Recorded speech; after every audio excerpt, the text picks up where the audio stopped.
So we've just had an overview of Flash, the kind of procedural processes, how we do it.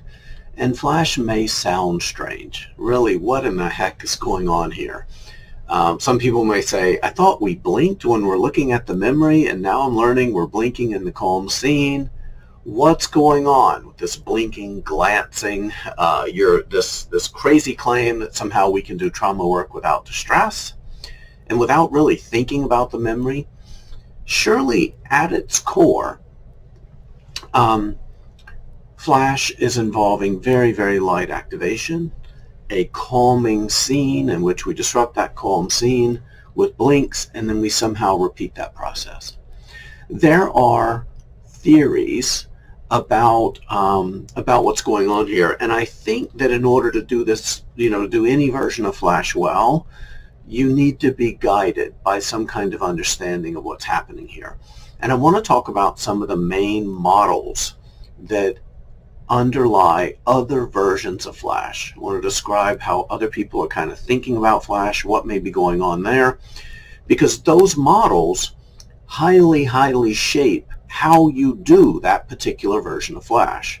So I want to explain, really link the model, the mechanism of action, or the theory about the mechanism of action with particular models, and then maybe we can try to get an understanding of the diversity of Flash. Then I want to be very, very clear about how I think and conceptualize the 4-blinks version of Flash working. So one of the big models in the last, I mean really 30 years, but it's taken on much more dominance lately following the work of Ad de Jong, is the disrupting working memory model. So disrupting working memory, basically at its core, we're bringing a memory into awareness, and then we're doing things that are disrupting our attention upon it. So it's not unusual if you watch Ad de Jong's video where he'll kind of try to maximally activate someone, and then he'll try to just distract them from it. And these very rapid shifts of attention from the past to the present seem to jostle memory and jostle how memory is stored, how it's handled in the brain, and ultimately kind of just ooch that memory in a more adaptive direction. The bilateral stimulation, which is common among many other versions of Flash, but is not included in the 4-blinks version of Flash, and we're going to talk about why, can be part of that. Part of what bilateral is doing in this disrupting working memory model is that it is contributing to disrupting working memory. It's another tax, right? In some versions of Flash, particularly Phil Manfield's current version, you're talking, and then even that can be a tax on attention because the client is talking, the client is narrating this calm scene, and then we're saying blink while they're doing bilateral. So all of these things are kind of getting interrupted. And from a disrupting working memory model, whatever you brought into awareness gets jostled as an indirect consequence of this jostling that we're doing of attention, and then it gets scooched and moved into a different space. It's getting reconsolidated because of the way we're jarring attention. Okay, I don't endorse the disrupting working memory model in this particular version of Flash. There's another model that Phil Manfield tends to be moving even more toward. So if we think about the core activities of Flash, lightly activate, and then focus on something present, and then disrupt it. Okay, so the disrupting working memory model is focused on that part, the disrupting, the blinks of the disrupting working memory. Phil Manfield tends to be focusing on the other component, which is maybe what's going on here, and the active ingredient here is the lightness with which we're activating that memory content. So he's moving toward something that he's calling subliminal activation. He wants to activate that memory so lightly that we don't even know we're touching it. I don't endorse that approach, and that approach is the large reason why I developed the 4 blinks version of Flash, because at its core there really is something here. I don't know whether there's something here in the subliminal activation model that Phil Manfield's moving toward. However, if it is a different model than in the 4 blinks version of Flash. And to be clear, I do think there is something to the disrupting working memory model. So there's disrupting working memory model, there's Phil Manfield's conceptualization of subliminal activation, and then there's my conceptualization that is firmly grounded in Bruce Ecker's memory reconsolidation work. So it can entirely be true that there can be multiple ways or combinations of ways to do Flash that are effective, that are built upon very different active ingredients. So that's why I'm really encouraged to develop this version, because the way I conceptualize it is very different than the way Phil Manfield conceptualizes it. So memory reconsolidation, as articulated by Bruce Ecker, I really do think provides the most compelling kind of answer to how humans heal generally, not just kind of what's going on in different versions of Flash. And give me a minute, hopefully you'll see that this conceptualization is one of the most sensible approaches to healing we can imagine. It's just not how we're culturally used to healing and thinking about healing. But that's an important point, because every single culturally endorsed strategy, every past strategy that you've tried to use to heal, other than one of the weird, culturally weird psychotherapies, has been incredibly ineffective, right? So our past attempts at healing that are culturally endorsed, that are culturally recommended, I mean, as trauma therapists, we can recognize that they are insanely ineffective. So a healing approach that is culturally weird is an asset, okay? And part of what makes Flash sound so culturally weird is the very claim of its efficacy. And you've heard me say it. This is a way that humans can heal. And what I'm saying is that this is a way that humans can heal that makes healing as predictable as a combination lock. 3 rounds to the right, 2 rounds to the left, right back to 14 pop. And while you can mess that up, once you get it down, that lock will unlock and unlock and unlock almost all of the time. And when it does it, you're going to be able to fix it and pop open it very quickly, easily, reliably. So I understand the hesitancy, cultural hesitancy, experiential hesitancy of a version of healing that is incredibly effective, incredibly safe, and has virtually no attached distress that sits in the body or awareness. So again, in order to do this, I think in order to do any version of Flash well, you need to be very clear about what we're doing. Otherwise, we risk inserting things in there that are distracting us from the core thing that we're doing. Memory reconsolidation and memory research of the last 20 years has taught us a lot about how organisms, from humans to mice to nematodes, transform very emotional, salient learning into absolutely normal memory.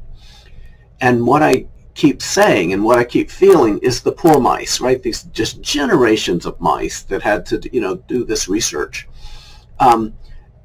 Because we don't have any insight, right? Mice had to die, because what I'm about to say should be one of the most sensible things that anyone could possibly say. And it's one of the truest things that we already know. We're just culturally trauma blind to it.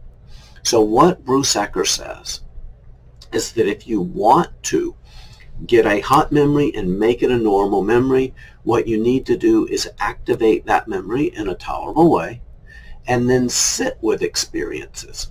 Again, encourage the client to sit with experiences that disconfirm the messages, beliefs, schema encoded in that bad memory. Okay, I'm going to say that again. So humans heal when we activate a piece of memory content, and then we sit with experience that disconfirm the expectation in the bad memory. So what Bruce Ecker calls that is disconfirming. We sit with disconfirming information. And what I'm going to argue is that anytime you've ever healed, including in EMDR, this is how you've done it. So give me a minute, I'm going to circle back around and explain the EMDR part. But before we do that, I want to talk about the calm scene. The calm scene is this 30-second chunk of time that we're doing blinks every 5 seconds. And as a reminder, all of the work is done in these 30-second episodes. So what the calm scene does and what the blinks in the calm scene do is they split a 30-second exposure of the calm scene into 6 5-second exposures. So the 5 blinks that we say every 5 seconds produce a calm scene, calm scene, calm scene, calm scene, calm scene, calm scene, calm scene. 6 individual exposures to the calm scene. 6 times 30 times 40 times 50 rounds produces an enormous amount of disconfirming experiences in the calm scene. Okay? And because we're only bringing a tiny, tiny bit of the memory at a time into awareness, this very, very light activation combined with this wall of calm scenes lets our nervous system do what it couldn't do when it was too overwhelmed or too shut down at the time of the trauma. Process that memory one little bitty piece at a time. So one of the things that Flash teaches us about memory reconsolidation is that it's not the quality of the disconfirming information, and it's not the length of time of the disconfirming information. If we want to process a memory quickly, it may simply be the sheer number of exposures to the calm scene. And again, the blinks in this version of Flash are not neurobiological. You don't have to do them. You can do this. You can stare at a dot on the wall. You can look down, tap your legs, look back up. The blinks simply disrupt our ability to focus on the calm scene for just a moment, and they split the calm scene into multiple individual calm scenes. Okay? So Flash presents a wall of disconfirming information. And one of the other things that Flash teaches us is it doesn't have to be an exact disconfirm. The experience of seeing and imagining over and over a bubbly hot pizza coming out of the oven is disconfirming enough to process a sense of unsafety from childhood sexual abuse. So again, it simply needs to shift, or as Van der Kolk says, we need to encourage the client to have an experience that deeply and viscerally contradicts the expectation in the bad memory, right? The helplessness, rage, collapse generated by the trauma. Over and over and over. Now, I want to get back. So if I'm making the claim, which is just simply an echo of what Bruce Ecker claimed, that this is how humans heal. Anytime you've ever healed, it's because you've had disconfirming information over and over and over. If you were 16 and a best friend really turned on you and hurt you, but yet you have friends today that you trust, there's one thing I know about that. The one thing I know about that is that you had disconfirming information that taught you that you could trust, that friends would be okay, that not everybody stabs you in the back, right? So we heal and we get past things when we have disconfirming information that challenges the expectation in the bad memory. And we can talk about many, many, many versions of this. I want to talk briefly about EMDR, though, because most people that are taking this training probably are either EMDR therapists or they're considering training in EMDR. think about what's happening in EMDR, and a lot of what is happening, I want to be very, very clear, a lot of what is happening is confirming, right? Because I may be thinking about this memory and I may be feeling a sense of unsafety, right? But the bilateral is keeping me present. My attunement with the therapist is keeping me present. So while there is confirming emotions, feelings, in which we may feel a little bit like we do at the time that the trauma happened, there's a lot in it that is disconfirming. For example, let me give an example here. I may be expecting to be judged, and look, the therapist is sitting there looking at me warmly. The therapist is attuned to me. Look at me right here, right now, tolerating this. In that memory, there's the schema. I can't handle this. This is too much. I'm not safe. But look at me right here, right now, handling this, one little piece at a time. And for those of you who may have tried self-administered EMDR, it does not work well. It just doesn't. I mean, I've tried it. A lot of therapists that I know have tried it. There's something about the relational component in EMDR therapy that is a key ingredient to its efficacy.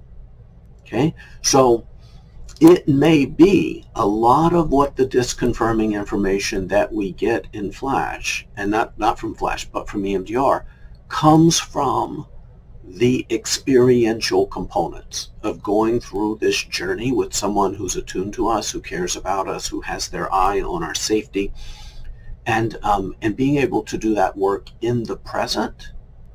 All of that is disconfirming of a lot of the schema stuff in the bad memory.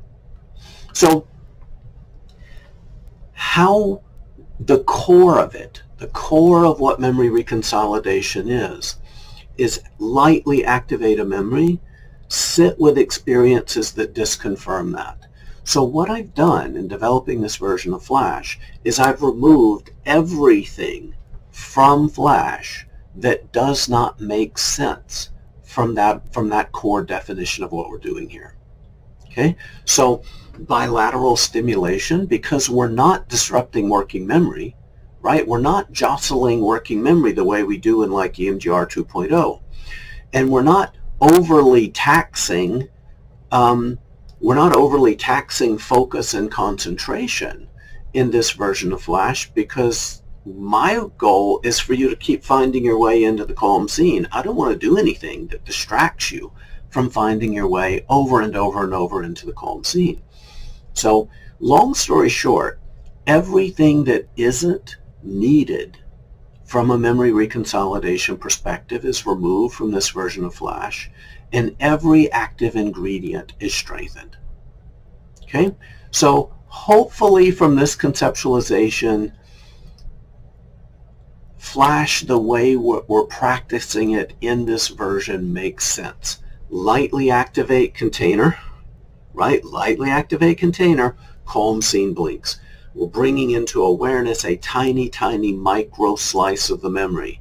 We are not bringing the whole memory into awareness. We're bringing a little bitty micro slice of the memory, and that micro slice is just getting degraded by this wall of disconfirming information. I'm expecting to be judged, but oh my gosh, that pizza looks so good. That pizza looks delicious, right? And because we're micro-activating, we're not having defenses show up that are going to slow us down, that are going to distract us, that are going to put us up near panic, or that are going to put us, trap us into a shutdown response. So this combination of lightly activate, push out of awareness, calm scene, calm scene, calm scene, calm scene, calm scene, over and over and over, simply works. And I want to show you how it can work with your clients almost every single time, all day long.